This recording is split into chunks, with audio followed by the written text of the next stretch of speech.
Hello, welcome to another video. Let's look at preset deconstruction. Preset deconstruction is like unpicking a piece of clothing to understand the shapes that the material was cut into and how those pieces of material were connected. That's kind of my profound analogy of the day. Nevertheless, preset deconstruction itself is nothing like building clothes or attaching pieces of material together. Let's just agree on that. But we are going to look at DIVA, and unlike some other synths we've looked at in the previous video that had kind of relatively sort of complex apparent outlet, some of them had more complex layouts and potential signal flows. This one is a fixed signal flow whereby the oscillators, encased in the red square here, always are fed to the filter module encased in green here, and that goes out to the effect chain. That's the signal flow: oscillator, filter, effect chain.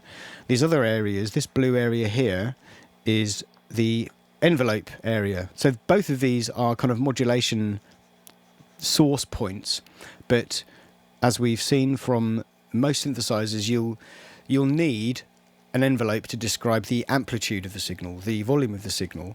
And because most of these simple monophonic synthesizers that were designed in the 60s and 70s tended to have also a filter, that filter would have been attached to the one or another envelopes that you had in the synthesizer. Some of these envelopes will have been kind of analogly generated. Things like the envelopes in, say, things like the Moog would have been analogly generated. Lovely made-up word there. And other envelopes for things like maybe the later Roland-style synths would have been digital. So there would have been different sounds, different kinds of curves and different accuracies and just different kinds of behaviours, subtle behaviours. The oscillators range from, again, analog oscillators, purely kind of transistors and capacitors all feeding back, making shapes that you then tune with analog voltages, and to digital oscillators as well, which are controlled by chips. Oscillators controlled by chips that mean that the tuning doesn't drift, but that's one of the problems you get with analog oscillators, is that tuning tends to drift if you have a changeable environment.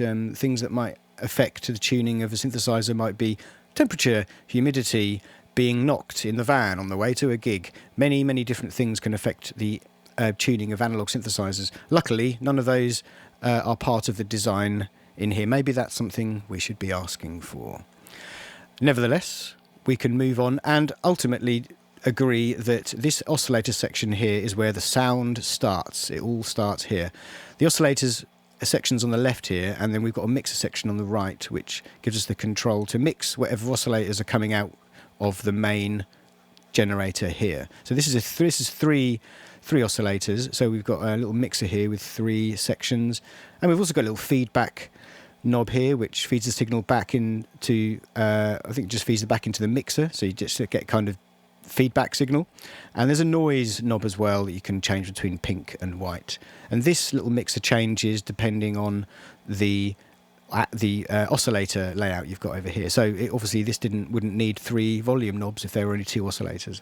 And so that's what happens when you switch oscillator type. The mixer changes here.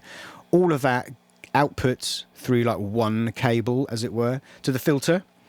And this filter has some this particular filter in this little configuration here is like a Juno style filter. It's a low pass or a high pass depending on how you've got it configured.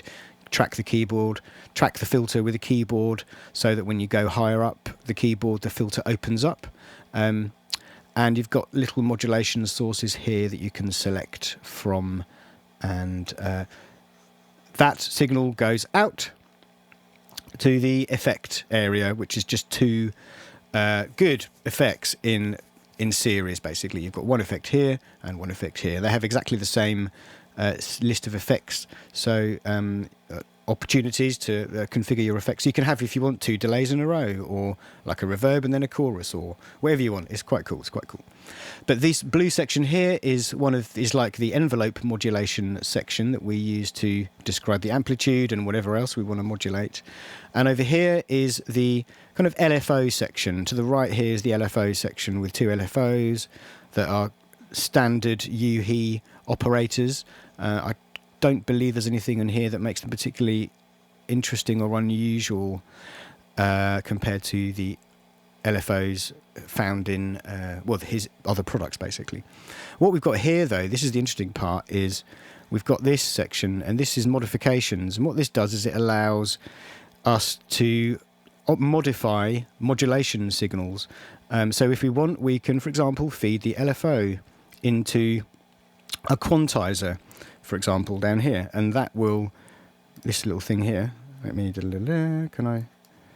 little thing here, if we select LFO1 in here, for example, what quantization does it steps the signal. So normally the LFO would be smooth and like a triangle signal, nice and, sharp linear lines, but contiguous, non-stop lines moving up and down. What quantize will do is it introduces stepping into that signal, so you can ultimately, you can, at the lowest possible setting, chop it into 2 or 4 signals. So you've got a 0 and a 1 above, and a 0 and a 1 below. So you're chopping the signal into its simplest form. It's kind of like signal bit depth. So you're reducing the number of points available in the kind of modulation scale. And that's just one of them. You can do things like rectify, which is turn the signal above 0. You can invert it, turn it upside down. There's lag, which is a kind of smoother, to smooth any signals going through it. And little bits of multiplication as well. You can do some maths and add things together. These will seem quite not unusual, but kind of why would you want to use them? When you begin to think about how modulation sources can be used together and mixed and multiplied and whatever else you want to do, you'll realise that there's some wonderful power to be held in this little section here. That's a wonderful little section here. And these are, up here we've got some fixed kind of target points that we can use to, say, affect FM and resonance and that kind of thing. Because the knobs themselves, a lot of them don't actually have modulatable things. You can't just say to this volume knob here, I want to modulate that against an envelope or something. You just can't do it. You have to employ the old synth method, which is like take advantage of the available modulation slots. And if there isn't one there, then there isn't one there. There's probably other ways to tackle it, though, so, all is not lost. But that's the general overview of DIVA: oscillator, filter, output effects, envelope modulations, and LFO and more complex modifications and kind of alterations of your modulating signal. So that's the synth overview. Now let's make a noise. Let's pick a noise from here. I don't know. Let's pick a random one. Say plucky saws. That sounds like it might be more current sounding than we would expect from an old analog synthesizer, but let's see. There we go. It's one of those. Kind of quite basic, but let's still deconstruct it and see what we've got. I'm going to turn it up here, so.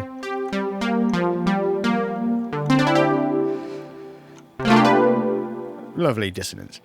So what we've got, let's just start at the end. As usual, we will start from the end and take the effects and everything off as we work back towards the simplest part of the signal, which is the oscillator, like what's happening at the oscillator. But we're going to start at the end. So what have we got? We've got this, and we'll hear the changes that each of these stages makes to the sound. So let's just play it for a little bit. I've got a modulation wheel here that opens up the filter. We can see that by looking around. We can see this modulation wheel setting here. So that's positively affecting the cutoff, as you can see. Turn it up. Back to 0 again. But let's look at the effects here. So we're going to we can hear there's a massive reverb on that. Let's turn that off, hear the difference. Doesn't appear to be much, but there is when you turn it back on again.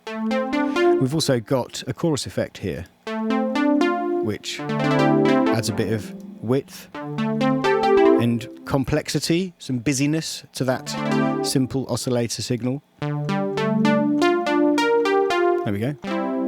Just the oscillators and the filter. We're back to basics, that's what we like. Now I'm just going to have a quick look in the modifications parameter here, see if we've got anything going on. There's nothing here. None of these fixed targets are set up, apart from envelope in FM and cross modulation depth. But it's set to 0, so it's not doing anything. If we hold our mouse over the knob, we can see at the top there, it's doing nothing at the in the little display at the top up here. Set to 0, so it's not doing anything. So where do we go next? We've taken the effects off.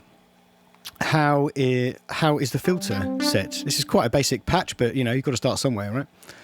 We've got envelope 2, which is this envelope here, the analog, currently designed to be an analog envelope, affecting the filter here. So if we just drop that down.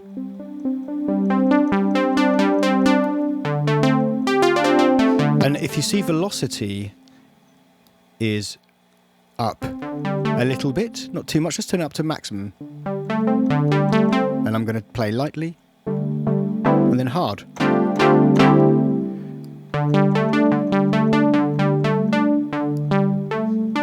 So it's opening up a little bit, but not too much. And we've also got this mod wheel setting that if we turn up to maximum, totally opens up the filter. We bring it back down again. I've got it, that's back to modulation setting at 0, which pulls back this whole knob to 0. So let's just open up a little bit. There we go, and we've got a little bit of keyboard tracking on the envelope, on the filter as well, such that when we go up the keyboard, it opens up a little bit. It becomes brighter the higher up the higher up the keyboard we go. If we don't have it on, then we are relying on, well, the cutoff is only changing based on the envelope and the modulation wheel. It's not. So let's go. Higher up the keyboard, the sounds are going to get duller. That's definitely a duller sound than. So let's put it back up to there because we want it to open up a little bit up the top. What kind of, this is a plucky saw, isn't it? You kind of want something up there.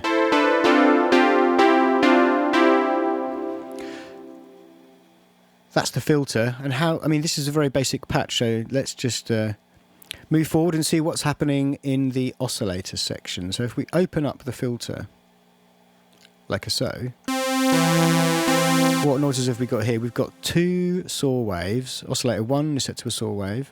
Oscillator 2 is set to a saw wave. We've got a very little bit of detuning happening on oscillator 2. They're both set to 8 foot long oscillators. You know what I mean. If we go down an octave, we get not the sound we want. So we'll put them both on the same note, and we've got one little detune. So there's basically like, that's one oscillator, another oscillator, a little bit of richness, a little bit of thickness, a little bit of movement. We've got an LFO up here as well. Let's just see what that's doing. LFO 1. So, I mean, it is going to be affecting the pitch. It's a tuning mod. So let's see what's going on with LFO 1. Let's have a look at LFO 1 here. So we've got the depth mod up to maximum, which is why it's kind of doesn't appear to be doing anything if we just press normal notes down.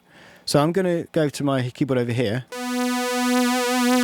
press the pressure down, and you can hear what's happening. That's now adding kind of vibrato into the signal. It's changing the pitch of the signal a little bit, and that's because this is configured to respond to the depth of the pressure. So this envelope, the modulation described here won't do anything unless there's some data hitting the pressure values. If we put this down to 0, the vibrato is there regardless. Can't turn it off.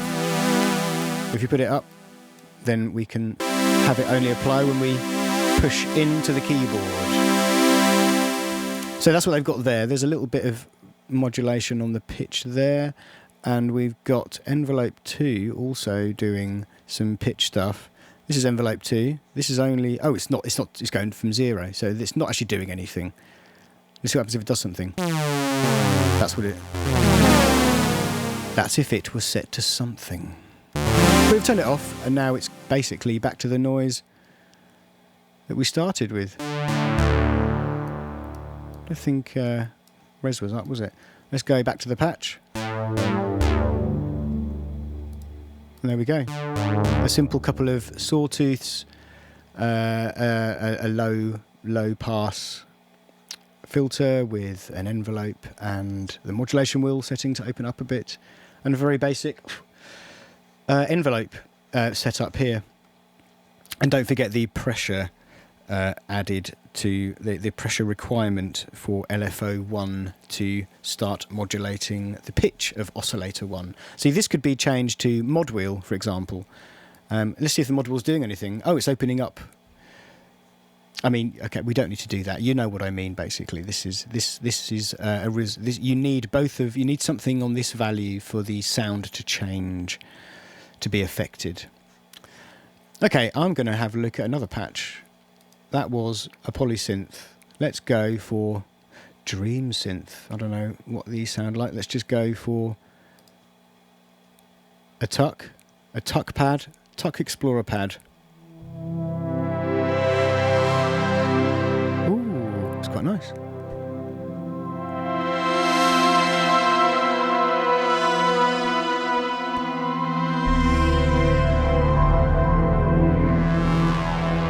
Nice, yeah, let's have a look at that. That's a very nice sound, is it not?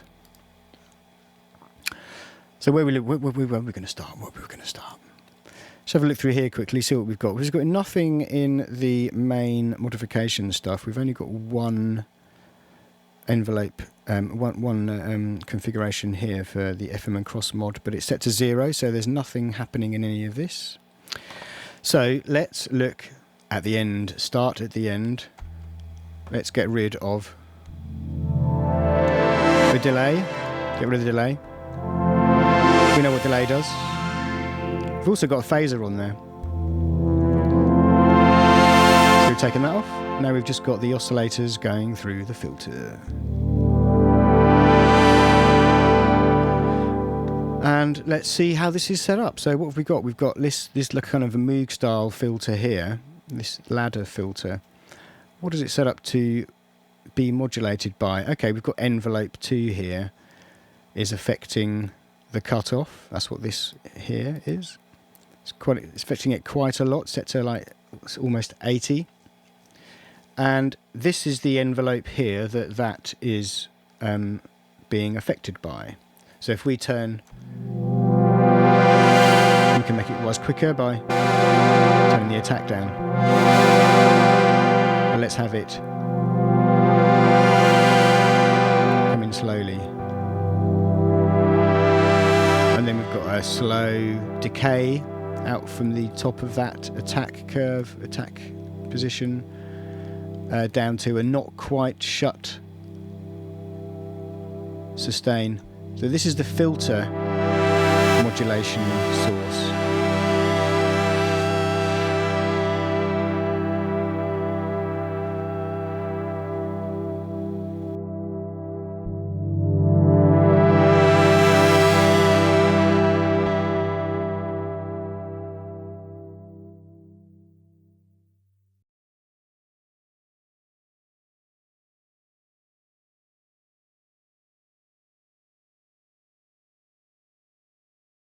On a lot of synthesizers, depending on how the modulation network has been designed, you can use the sustain to kind of ride the way the cutoff might be affected. So we've got an envelope affecting the cutoff here, envelope 2. On some synthesizers, so we let that get to the end of the decay phase, you can sometimes open that up again. So for example, I just lifted up the sustain on here. This is the amplitude modulator. I just turn the sustain up again to maximum. And it is getting louder.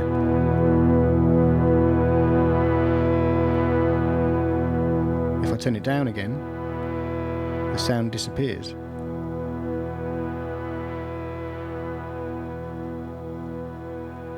Takes a while to catch up. But, so what's happening here is this sustain knob here is describing how much the filter's going to close back again after it's gone through the attack and decay phases. So I think it was around there, wasn't it? It's going about halfway. Because it wants to close it back down again quite a lot.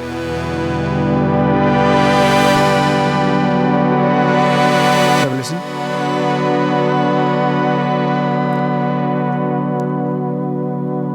Yes, closed it down. Well, back to here we are. If we set it to 0, then that's what this position. That's where the filter's going to end up. Is at this position after having gone through these two phases. We've also got velocity affecting each of the filter stages in this note, and keyboard tracking was off. So let's look at what else we've got here. We've got an LFO on here. What's that next to? So we've got that wibbling around at like a value of 6. We probably won't hear that. It's very subtle. We might be able to if I turn up the resonance.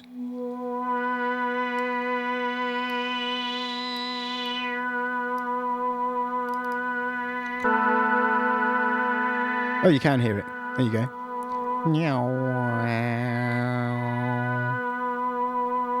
So that would be moving on top of this. So these two modulation sources are being added together to affect the cutoff. So we'll have to pull him back down again. You can kind of hear that wow, wow, wow, wow. There's a kind of extra movement that's this LFO on top of the main envelope curve that's being applied from this knob. And also, oh look, we've got a value of 1 on the FM. So that's going to be modulating, again, the cutoff, obviously, with the signal from oscillator 1. And we can normally hear that. We'll hear that. Let's exaggerate that. It's moving very, very fast because it's an oscillator. So, there we go. That kind of, let's have it clean. Very clean, and then let's introduce some frequency modulation from oscillator 1. You can hear that it's moving very fast because it's an oscillator. Let's drop it down a few octaves maybe. So we can even turn off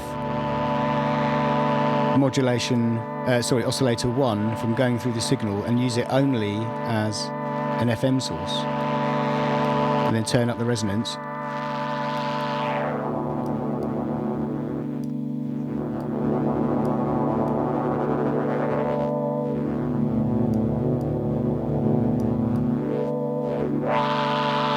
All that stuff that's happening is a result of this. You can hear it. Let's change the wave shape. Right, or we could apply the signal upside down to the cutoff filter.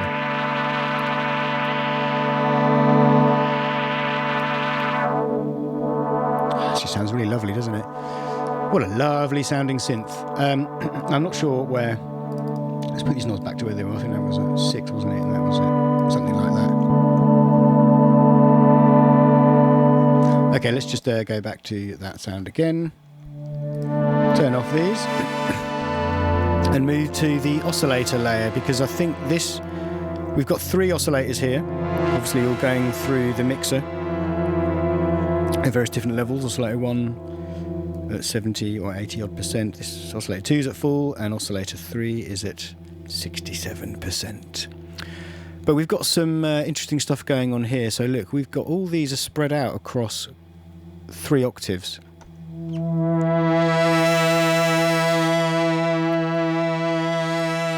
So I'm just going to open that up and let's listen to each of these by going. So that's oscillator 1.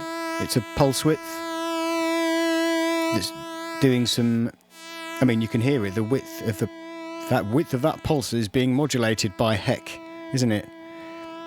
Let's see from where. So it's this. Let's turn the sustain up. So as you can hear, LFO2, which is this here, is affecting. I want to turn the modulation wheel to 0 because I can see that this is using the modulation wheel. Oh no, it's not, because the depth mod's at 0, so it's just applying. It doesn't matter modulation wheel stuff, but it will change on the pressure. The rate of the LFO, as this little modulation here is set to, will see this pressure here. The speed of that LFO will speed up if I. You can hear it speed up. Because we have pressure set here to adjust the rate modulation. These two boxes here describe how much this value is going to be affected by whatever's going on here. If there's nothing on there, then this just describes the depth of the modulation. But then this additional input parameter here is going to be a number, is going to affect the intensity of the modulation depth of the LFO.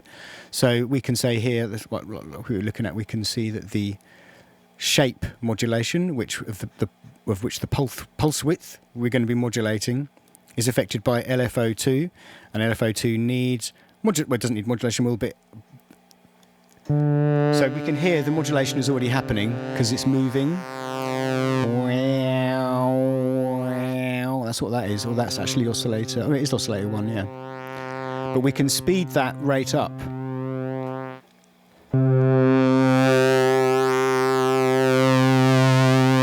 You can hear that. Ignore that silence. But it's the whole thing sped up because I'm pressing on the pressure with my finger. So that's just a little bit of the sound design from this oscillator, that top oscillator. That's just oscillator 1 is doing that. It's a pulse width, and it is moving. The sound is moving around by the use of an LFO to adjust the pulse width. Also, I can, well, so oscillator 2, let's look at that quickly. That is, we can listen to it. It's a saw wave. In a lower octave than that previous pulse width.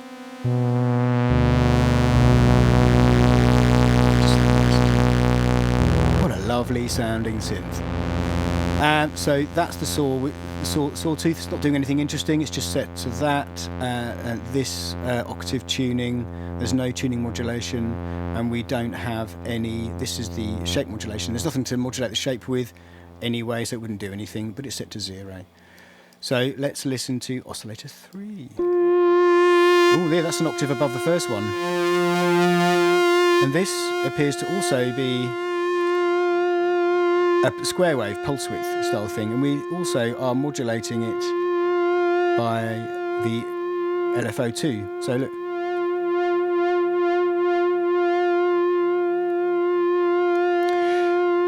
So the two oscillators here that are being affected by LFO2, again, whose rate of pulse width modulation is affected by how hard we press the note down. You can hear, I'll let go.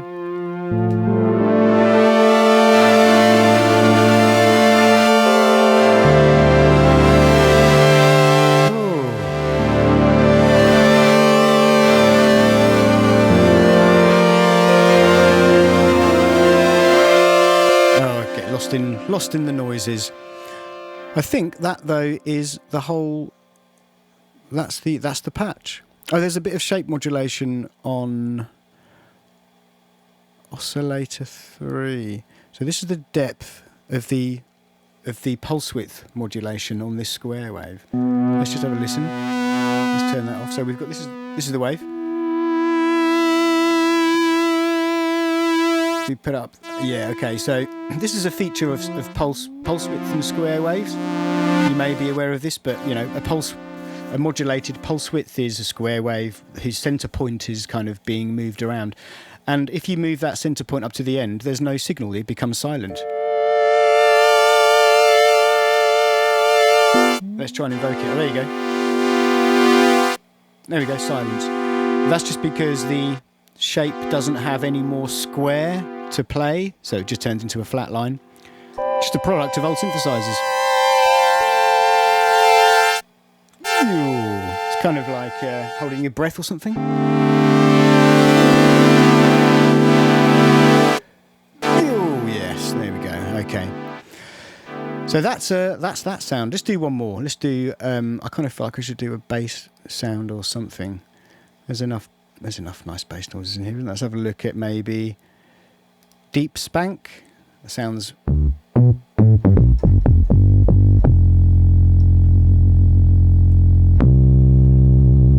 Okay, I'm pressing there, using the pressure on my keyboard to get that to vib. Let's say. That seems to be mod wheel affected as well. So yeah, let's have a look at that. This it's kind of a basic sound, but why the hell not? So there's no effects on it, which is handy because it means we don't have to look at the effects. And it's a. I just want to have a look at the modifications. We've got nothing in the rectify. Nothing in the kind of signal manipulation area. Mod wheel is affecting the resonance. So, interesting. So, I'm turning the mod wheel up and down, and that's affecting the resonance. Also, I can see this mod wheel setting here on the oscillator. So obviously we've got no effects. Let's just move to the filter area to see how it's cutting into the sound. And we can see that this mod wheel setting on this modulation source knob that's going to affect the cutoff is set to whatever 20. So we've also got another modulation source here, which is envelope 2, which is just a clean envelope coming straight from here. Whatever that is going straight to this knob here and affecting the cutoff there. So we can pull that back down to get rid of that. I like this.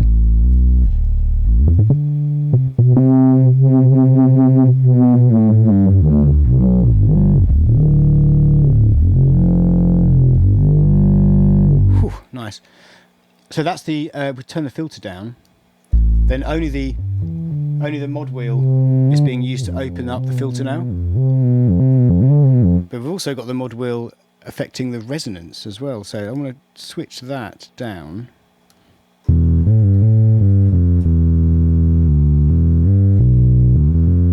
So some extra sub stuff going on there, isn't there? That's lovely. Let's turn up that to.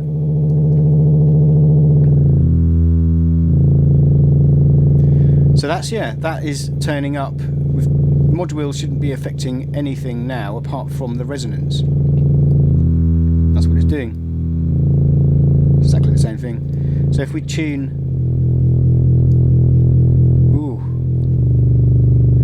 Right. Let's tune it. If we tune it to one note and get a lovely kind of intermodulation between the two things, the resonant filter, the resonance part of the affecting of the signal that's happening, which is like a feedback, kind of digital feedback stuff. It's being affected by. There'll be, because we're not tracking. Let me just see. Yeah, because we're not tracking the cutoff like 100% from the keyboard. There are kind of dissonant areas. So there'll be some notes where the resonance and the cutoff are working perfectly with the oscillators that are coming through it. It just becomes more intermodulations happen and extra harmonics appear out of nowhere. See, this note, for example, is a B, is a low B, but this note above it is an E. But it sounds like it's got other stuff happening below it because of the way that the cutoff and the resonance are interacting with the oscillator stuff that's coming through it. So you get, that's kind of what good filter design does. It adds that extra stuff. That's lovely. But that's not what's going on here, so let's just go back to it again and reset everything, turn all them off. So we do have a kind of strangeness. There's a strangeness to it because the cutoff isn't tracking the notes exactly, but we've got a very high resonant.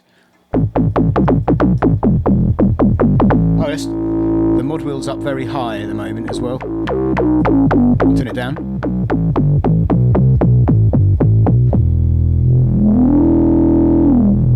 Nice. Just listening to the way the sounds, the filter kind of exposes, and well, the filter and the resonance working together, kind of highlight different parts of the signal, different harmonics, and different kinds of that kind of intermodulation. I love that.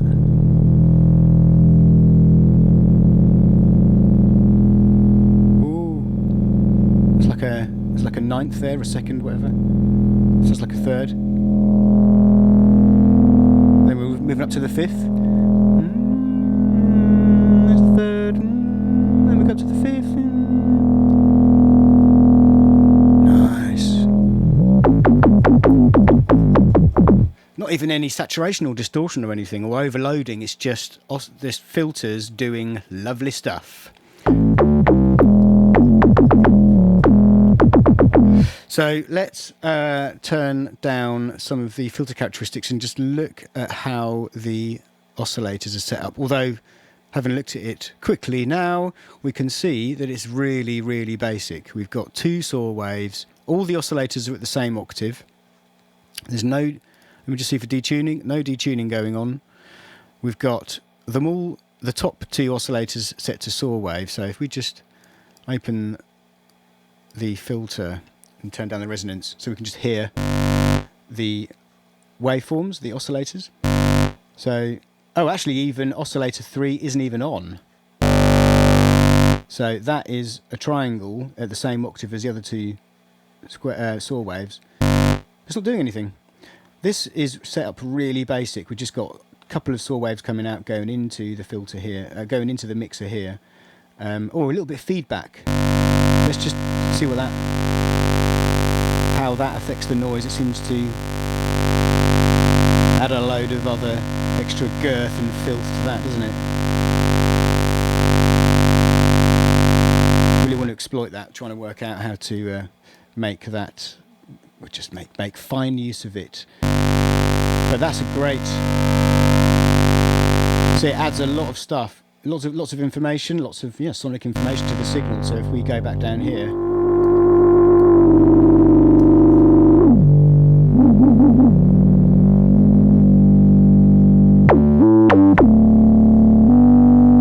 turn the now we've got that filter doing the fun stuff. See how much that feedback, the additional information, the feedback introduced into the sound, and how that affects the way the filter is responding to it.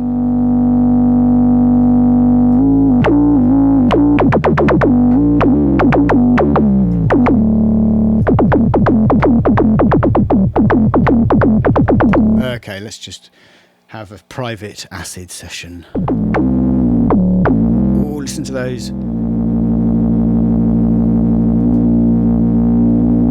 Oh, tune the oscillators.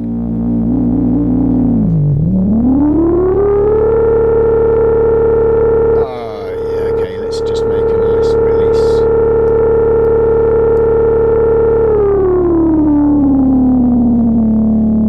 And call it a day. Thank you for watching. I hope this opened your eyes a little bit, maybe, to some of the power of DIVA. I'm going to do another. I'll do another one soon, because the presets that I happened to choose weren't as complicated as the depths of this synth might suggest. So we'll do another one and look at some more complicated patches using all these crazy knobs here. What do they do? We'll find out. Hang on to your seatbelt, because you're probably travelling too fast, and enjoy the rest of your day. Make some wonderful noises. Goodbye.